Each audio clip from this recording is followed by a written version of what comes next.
தகவல் இல்ல பேச்சுவார்த்தையில் முடிந்தது. கிட்டத்தட்ட எல்லாமே முடிஞ்சு OG மதனன் கூட எல்லாமே ஓகே மாதிரி அவரு ஸ்டேட்மெண்ட்டை கொடுத்தாரு. ரஜினி சார் வீட்டில் என்கொயரி பண்ணாங்க. கலாநிதி மாறன் அவர்களும் ரஜினி சார் ரொம்ப திக்கஸ்ட் ஃபேமிலி ஃப்ரெண்ட்ஸு. திடீர் ரஜினி சார் போர் அடிச்சதுன்னா, ஐயா நான் பரப்பிட்ட வந்துட்டே இருக்கேன், வீட்டில் லஞ்ச் பண்ணணும் அப்படின்னு சொல்லக்கூடியவர். உடனே லஞ்ச் ரெடி பண்ணா ஒன்றா சாப்பிடக்கூடியவங்க, டின்னர் கூட சாப்பிடக்கூடிய அப்படி ஒரு நல்ல நட்பில் இருக்காங்க. இப்போ இந்த விஷயம் பண்ணும்போதே வந்து 2 பேரும் பேசினாங்க, என்ன பண்ணலாம் எது சொல்லும்போது 2 பேருக்கு பிடிச்சிருக்கு அப்படின்ட்டு. அன்னைக்கும் ஓகேன்ட்டாங்க, காவியா அவர்களுக்கு ஓகேட்டாங்க.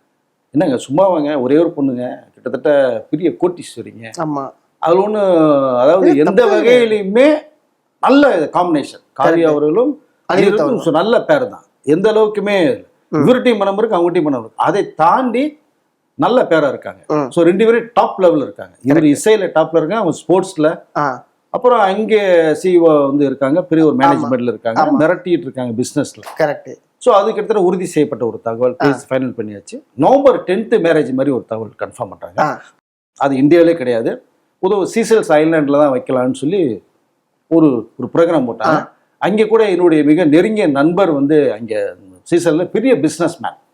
ஸோ அப்பப்போ சென்னைக்கு வருவார் போவார். ஸோ அவரு தகவல் கேட்கும்போது ஆமாங்கிற மாதிரிலாம் ஒரு தகவல் வந்துச்சு. பட் இப்போ சீசல்ஸில் கூட இங்கே வேணாம், வேற எங்கேயாவது பண்ணுவோமா அப்படின்னு யோசிக்கிறாங்க. நேர ஷிப்பில், நீர்மூழ்கி கப்பல் கல்யாணம், ஃப்ளைட்டில் கல்யாணம், கடலில் கல்யாணம் சொல்கிறோம். ஒரு டெஸ்டினேஷன் வெட்டிங் தான். எஸ்.